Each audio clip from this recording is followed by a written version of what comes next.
नमस्कार भारत, जय हिंद साथियों। आज हम एक शास्त्र की शुरुआत करेंगे। शास्त्र जो आपने पहले पढ़ा होगा, ऐसा कोई धार्मिक शास्त्र नहीं है, हमारे जीवन से प्रत्यक्ष रूप से जुड़ा हुआ डायरेक्ट एक ऐसा सब्जेक्ट आज हम पढ़ेंगे जो सभी हमारे कॉम्पिटिटिव एग्ज़ाम में बहुत ही इम्पोर्टेंट है। तो आज उस शास्त्र की शुरुआत करते हैं। शास्त्र ऐसा है जिसके बिना किसी भी प्रकार की प्रगति या उन्नति संभव नहीं है। जिस वीडियो के सहारे आप मुझे देख रहे हो, जिसके सहारे मुझे शूट किया जा रहा है, पंखा, ये पेन, ये बोर्ड, ये सारी चीज़ें जिसकी उपज है और जिसके बिना ये सारी चीज़ें संभव नहीं थी।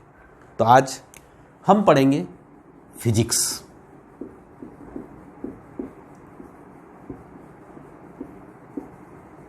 फिजिक्स का शाब्दिक अर्थ होता है भौतिकी। अगर यूं देखा जाए तो जितनी भी सारी भौतिक चीजें हमारे पास, भौतिक चीजों का मतलब होता है जिसको हम छू सकते हैं, देख सकते हैं, उन सारी चीजों का।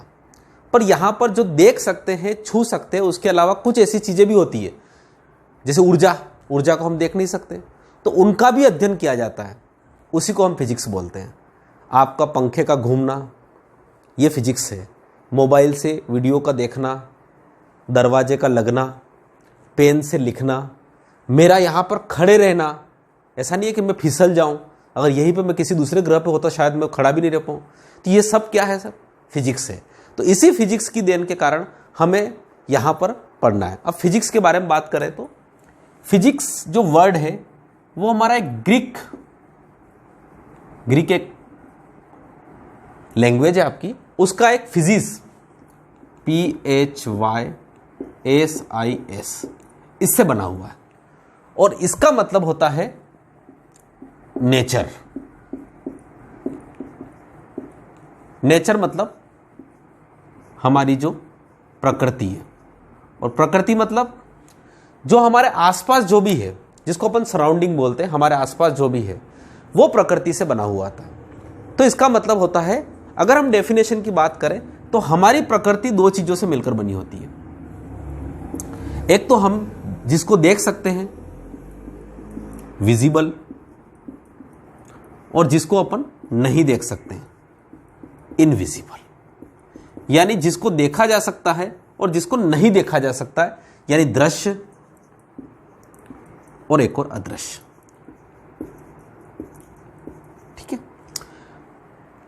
जिस प्रकार से कोई भी चीज देखी जा सकती है, जैसे कि आप मुझे देख रहे हैं, मैं आपको देख रहा हूं, ये सारी चीजें क्या है? दृश्य। तो जिनको देखा जा सकता है वो दृश्यमान, और जिनको नहीं देखा जा सकता है, जैसे कि ऊर्जा। भाई आपने एक पदार्थ लिया, एक कोई भी चीज, लकड़ी का टुकड़ा लिया, उस लकड़ी को टुकड़े को जलाया, और उस जलाने से क्या होता है? आपका खाना पक गया। इसका मतलब होता है एक एनर्जी के साथ वो चीज पकी है, तो इसका मतलब होता है वो इनविजिबल है। अब यहां पर विजिबल की परिभाषा क्या होगी? विजिबल हमारा क्या होता है? वो होता है पदार्थ। क्या होता है बेटा? पदार्थ। और पदार्थ को हम बोलते हैं सब्सटेंस। ठीक है। अब पदार्थ क्या होता है? क्या मैं पदार्थ हूं? क्या मुकेश परिहार पदार्थ है? बिल्कुल, मुकेश परिहार भी एक पदार्थ है। यानी वो सारी चीजें जो क्या घेर सकती है आपको? स्पेस। स्पेस मतलब जगह। इस जगह को ऑक्यूपाई कर पाए, कवर कर पाए, उसको बोलते हैं हम, क्या बोलते हैं? सब्सटेंस बोलते हैं, पदार्थ। और क्या कर सकती है वो?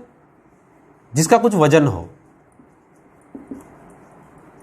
वेट हो, वजन हो, भार हो। यानी कुछ ना कुछ मेरा भार है कि नहीं है? मैं जगह घेर रहा हूं कि नहीं कर रहा हूं? 1 फीट की जगह घेर रहा हूं मैं भी, है ना? तो इस प्रकार से क्या हुआ? मैं भी एक पदार्थ हूं। पर बेस में कौन सा पदार्थ हूं? मैं जीवित पदार्थ हूं। टेबल भी एक पदार्थ है, वो भी एक जगह घेर रही है। पंखा भी एक जगह घेर रहा है। इसका मतलब होता है उसका भी कुछ वजन होता है, तो वो भी पदार्थ है, पर वो नॉन लिविंग है। बस उससे कोई फर्क नहीं पड़ता, पर हम सब क्या है? पदार्थ है।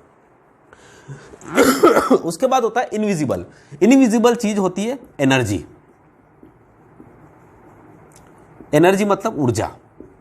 अब बोलेंगे सर ऊर्जा क्या है? इन सब टर्म देखिए, फिजिक्स का मतलब भी यही होता है कि फिजिक्स में जो भी शब्द इस्तेमाल किया जाए भौतिकी शब्द ऐसा विषय है जिसमें कोई सा भी शब्द इस्तेमाल किया जाए, उस शब्द की परिभाषा अगर आपको आ गई, उस शब्द के बारे में अगर आप जान पाए, तो डेफिनेटली आपकी फिजिक्स बहुत अच्छी हो जाएगी। ऊर्जा क्या होता है? हमें किसी कार्य को परफॉर्म करने के लिए, for performing any work we need क्या चाहिए? एनर्जी चाहिए। भाई हमको एक पंखा चलाना है, अब इस पंखे को चलाने के लिए हमको एनर्जी तो चाहिए ना। हमने क्या किया, इसमें कुछ करंट प्रवाह किया, और करंट से क्या होता है, मैग्नेटिक हुआ, और मैग्नेटिक से तांबे के तार घूमने लगे, पंखा चल गया, ये हो गया। तो ये एनर्जी है कि नहीं है? तो इस प्रकार से एनर्जी है। तो इस प्रकार से किसी भी चीज को परफॉर्म करने के लिए हमें जिसकी आवश्यकता होती है वो होती है एनर्जी। तो ये होती है इनविजिबल, और ये होती है पदार्थ। तो पदार्थ से ही हमें ऊर्जा मिलती है। होता कुछ नहीं, ऐसा कुछ नहीं होता है कि होता है। तो हमें बस ये पदार्थ करना है कि हमें एक पदार्थ ले लिया और उस पदार्थ में कुछ ऐसी क्रिया करना है कि जिससे ऊर्जा पैदा हो जाए, हमारी फिजिक्स हो गई। मतलब कुल मिला के तांबे के तार को लपेट लपेट लपेट के उसमें करंट को प्रवाहित कर दो, पंखे का घूमना, इट इज कॉल्ड फिजिक्स। समझ पा रहे हो ना मेरी बात को? फिजिक्स और क्या है फिजिक्स से बताइए आप? कुछ है क्या फिजिक्स? कुछ नहीं है। एक सिलिकॉन की छोटी सी चिप ली और उस चिप से अपनों मोबाइल बना दिया, तो ये क्या हो गई? फिजिक्स हो गई। टेक्नोलॉजी आपने बना दी। तो फिजिक्स का मतलब कुछ भी नहीं है कि जहां पर दृश्य चीजों को और अदृश्य चीजों के बीच में पारस्परिक संबंध जो बनाया जाता है, उसी को बोलते हैं हम फिजिक्स। ठीक है? तो ये फिजिक्स का एक छोटा सा डेफिनेशन है यहां पर आप। तो इस प्रकार से हम इसकी परिभाषा लिखा सकते हैं। क्या परिभाषा होगी? द स्टडी ऑफ, क्या स्टडी ऑफ? किसका? पदार्थ का। The study of substance and energy. ठीक है? क्या हो रहा है? हम एक ऐसा अध्ययन करेंगे किसका? पदार्थ और ऊर्जा का अध्ययन करेंगे। किसका अध्ययन करेंगे हम? पदार्थ व ऊर्जा का अध्ययन करेंगे। ठीक है? किसका करेंगे? पदार्थ व ऊर्जा का अध्ययन करेंगे। और उसका रिलेशनशिप किससे दिखाएंगे बताइए? एंड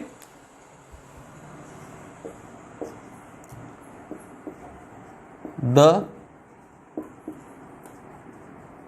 रिलेशनशिप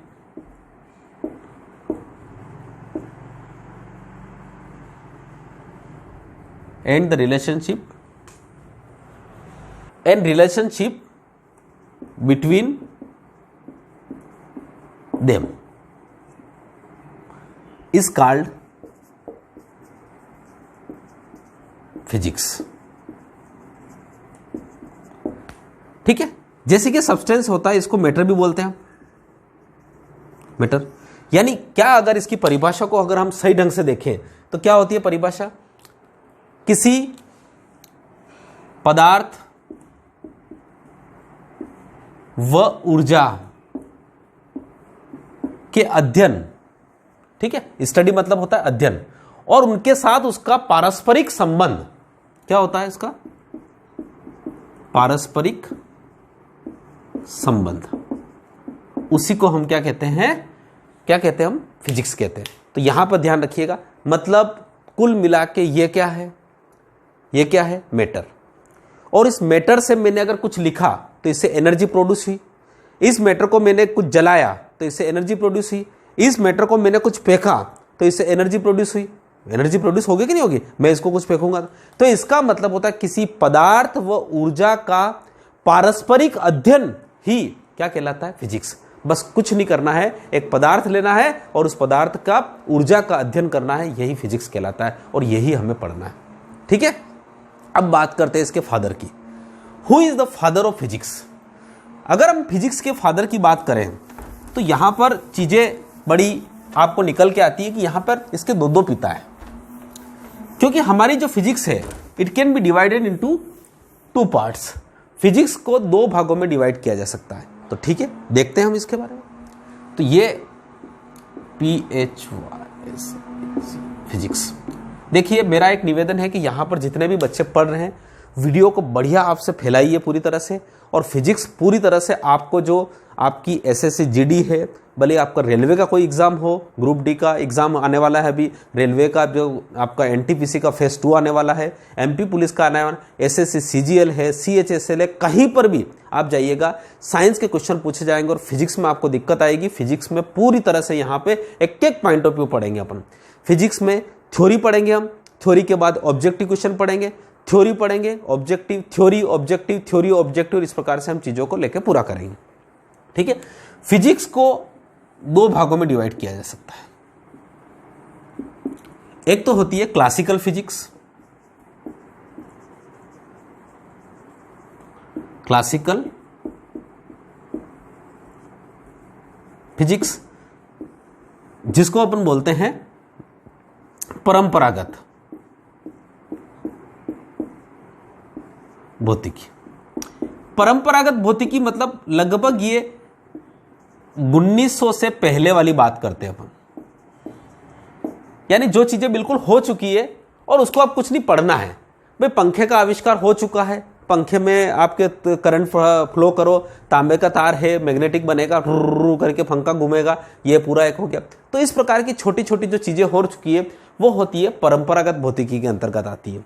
ठीक है। उसके बाद आती है मॉडर्न फिजिक्स।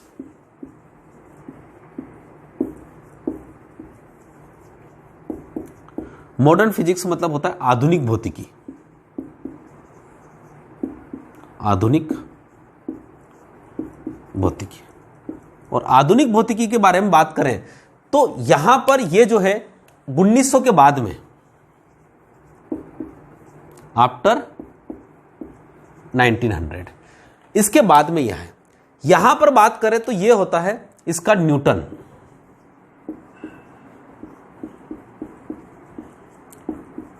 ध्यान रखिएगा, इसके जो फादर होते हैं, जो हमारी क्लासिकल फिजिक्स है, जो हमारी परंपरागत फिजिक्स है, इसके जो पितामह जो जनक कहे जाते हैं वो कौन है? हमारे न्यूटन भाई साहब। न्यूटन के बारे में तो आप अच्छी तरह से जानते हो, सेब का गिरना जानते हो कि नहीं जानते हो, गति के नियम ने, है प्रथम नियम ने, द्वितीय नियम ने, तृतीय नियम ने, न्यूटन के नियम जानते हो कि नहीं जानते हो अच्छी तरह से।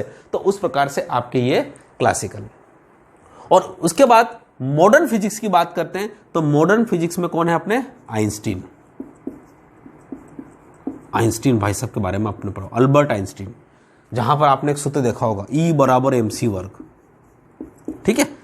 बिल्कुल विस्तार से चीजों को लेके पढ़ेंगे। तो इस प्रकार से आपके पास फिजिक्स 2 भागों में डिवाइड है, क्लासिकल फिजिक्स और मॉडर्न फिजिक्स। चीजों को लेके, छोटी छोटी चीजों को लेके पढ़ेंगे। तो सबसे पहले हम क्लासिकल फिजिक्स के बारे में पढ़ेंगे और क्लासिकल फिजिक्स का आज क्लासिफिकेशन हम देखेंगे और किस प्रकार से हमें क्लास स्टार्ट करना है। तो ध्यान रखिएगा, बिल्कुल क्लासिकल फिजिक्स से स्टार्ट करेंगे। आपको अपनी कॉपी पेन लेके बैठना है, चीज़ों को नोट डाउन करते जाना है। हम आपको इसकी पीडीएफ तो अवेलेबल नहीं करवाएंगे क्योंकि आपको एक बार अपने हाथों से लिखना है चीज़ों को लेके। उसके बाद आपको क्या करना है? उसके बाद अपने आप को बस हम यहाँ पे जो ऑब्जेक्टिव क्वेश्चंस होंगे उसकी पीडीएफ आपको अवेलेबल करवाएंगे। चलिए, तो ठीक है, क्लासिकल फिजिक्स को कितने भागों में डिवाइड किया जा सकता है उसको हम देखते हैं। चलिए, तो आपकी जो क्लासिकल फिजिक्स है वो 6 भागों में डिवाइड है। कितने भागों में डिवाइड है? 6 भागों में। सबसे पहले आपका होता है मैकेनिक्स।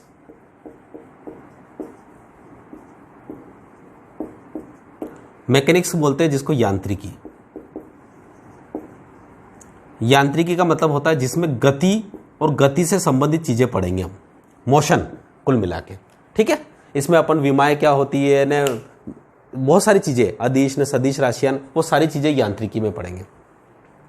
यांत्रिकी के बाद आती है आपकी हीट। हीट मतलब ऊष्मा। ऊष्मा की गति के नियम ने, वो सारी चीजें आपने पढ़ी है। ठीक है। उसके बाद हम पढ़ेंगे आपके पास लाइट। लाइट मतलब प्रकाश। प्रकाश में परावर्तन ने, अपवर्तन ने, वो सारी चीजें, मृग मरीचिकान, वो कैसे बनती है, क्या बनती है, इस प्रकार की सारी चीजें हम पढ़ेंगे। ठीक है। उसके बाद आपके पास आएगा साउंड। साउंड मतलब ध्वनि। ध्वनि क्या होती है, वो सारी तरंगे, वो प्रकार के। तो इस प्रकार से सबसे पहले मैकेनिक्स, उसके बाद हीट मतलब ऊष्मा, लाइट मतलब प्रकाश, साउंड मतलब ध्वनि। उसके बाद सबसे इंपॉर्टेंट, जिसके बिना जीवन संभव ही नहीं है, इलेक्ट्रिसिटी, जिसको अपन बोलते हैं विद्युत धारा, है ना, ये पढ़ेंगे। और उसके बाद लास्ट में अगर ये विद्युत तो हो गई, पर अगर बात बताऊं, एक तांबे के तार में आपने करंट तो प्रवाहित कर दिया, पर पंखे में अगर वो उसमें क्या नहीं जुड़ा, मैग्नेटिक्स।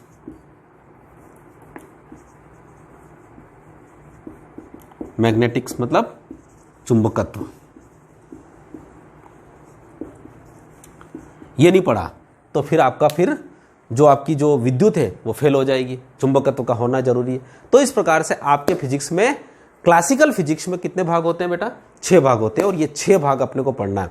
सबसे बड़ा पार्ट होता है इसमें मैकेनिक्स का, ठीक है। उसके बाद ये तो छोटे छोटे से पार्ट होते हैं इसमें, और अपने को कॉम्पिटिटिव एग्जाम के पॉइंट ऑफ व्यू से पढ़ना है। अपने को कोई यहाँ पे नीट का या फिर अपने का जेई का एग्जाम क्वालिफाई नहीं करना है। वहाँ पे न्यूमेरिकल क्वेश्चन ज़्यादा पूछते हैं, यहाँ पे थ्योरेटिकल पूछते हैं, फिर भी न्यूमेरिकल क्वेश्चन के साथ लेके हम चलेंगे। फिजिक्स बहुत ही इंपॉर्टेंट सब्जेक्ट है। आपके आसपास की घटना, होने वाली सारी घटना फिजिक्स से रिलेटेड है। हम दैनिक दिनचर्या से जोड़ के इन चीज़ों को सीखेंगे। और अगर आपको ये वीडियो अच्छा लगे तो बिल्कुल शेयर करिए। अगर आपको लगे कि इस प्रकार की क्लास का टाइमिंग हम बिल्कुल फिक्स कर देंगे, पर यह रिकॉर्डेड क्लास ही आपको दे पाएंगे। थोड़ा सा उसके लिए सॉरी, क्योंकि बोर्ड पे जब पढ़ाते हैं तो लाइव क्लास चलाने में हमारे पास इंस्ट्रूमेंट की थोड़ी सी कमी है, उसके कारण दिक्कत होगी, ठीक है। तो आपको एक क्लास अच्छी लगे तो लाइक करिए, शेयर करिए, और कमेंट करके हमें जरूर बताइएगा कि आपको ये क्लास कैसी लगी। Thank you so much. जय हिंद, जय भारत।